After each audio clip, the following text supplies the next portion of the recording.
Noite. O objetivo desta análise é dissecar a evolução das contas do governo central brasileiro entre os anos 2000 a 2021. Ao olharmos para essa série histórica, não vemos apenas números, mas a narrativa de como a rigidez orçamentária e a dependência de ciclos externos definem a nossa insustentabilidade fiscal. A tese que vou apresentar é a solvência do Estado brasileiro nas duas últimas décadas, que dependeu menos de um ajuste estrutural das despesas e mais de choques de receitas, seja via commodities nos anos 2000, seja via inflação nos anos em 2021. E no meio desse caminho, veremos como a tentativa de mascarar a deteriorização fiscal gerou a maior crise institucional e econômica da nossa história recente, entre 2016 e 2015. Começamos pelo período de bonança. Até 2011, o Brasil surfou em uma onda de commodities que garantiu uma elasticidade de receita superior a 1. Isso significa que a arrecadação crescia mais rápido que o PIB.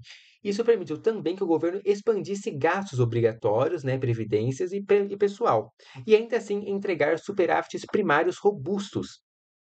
Porém, a partir de 2011, com a nova matriz econômica, a política mudou. O governo tentou sustentar o crescimento via desoneração fiscal e subsídios massivos do Tesouro ao BNDES, chegando a mais de 500 bilhões de reais em passivos. O resultado?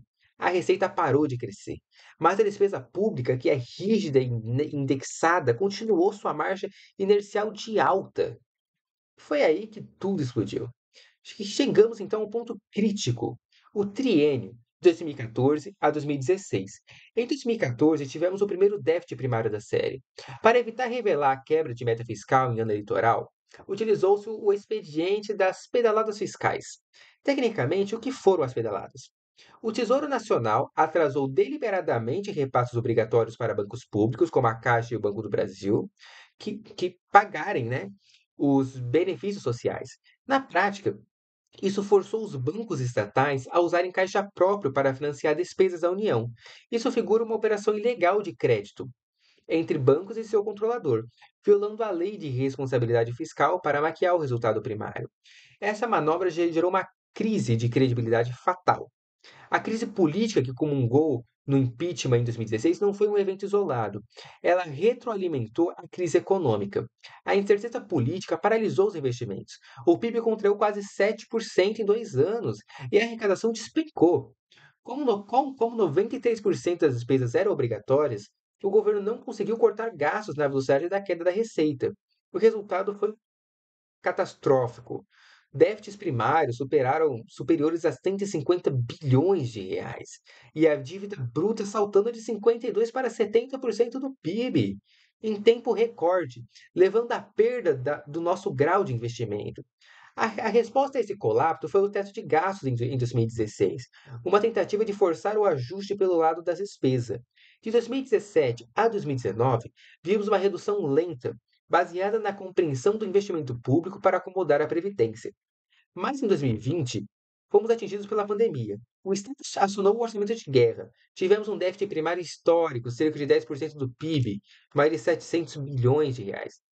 Aqui, eu chamo a atenção para um lado técnico curioso de 2020, que apesar do déficit recorde, as despesas com juros nominais foi a menor da série em porcento do PIB, porque o Banco Central jogou a Selic para 2%, reduzindo artificialmente o custo de rolagem da dívida do curto prazo, uma janela de liquidez que se fecharia rapidamente.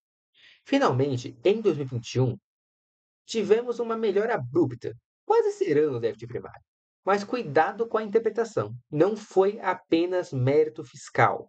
Houve um ajuste estrutural importante, como o congelamento de salários de servidores, mas o grande motor foi a surpresa. O IPCA acima de 10% inflou a base de arrecadação tributária e, ao mesmo tempo, corroeu o valor real de despesas que não eram indexadas. Além disso, tivemos receitas extraordinárias de royalties, como petróleo e dividendos da Petrobras.